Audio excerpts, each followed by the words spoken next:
All right guys, here's a challenging movement combination from Animal Flow. We're going to work a contralateral limb lift in static beast right into a side kick through without putting hands down. So how it's going to look from a 45-degree angle, we're going to set up in static beast, settle into a solid position here. When you're ready, we're going to lift opposite arm, opposite foot.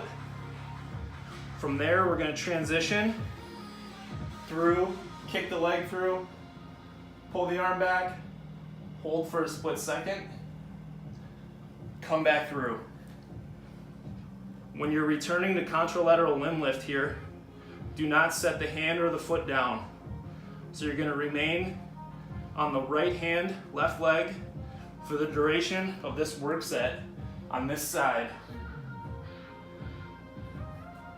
Rotate slow. Find your start position. Do not set your limbs down. Rotate.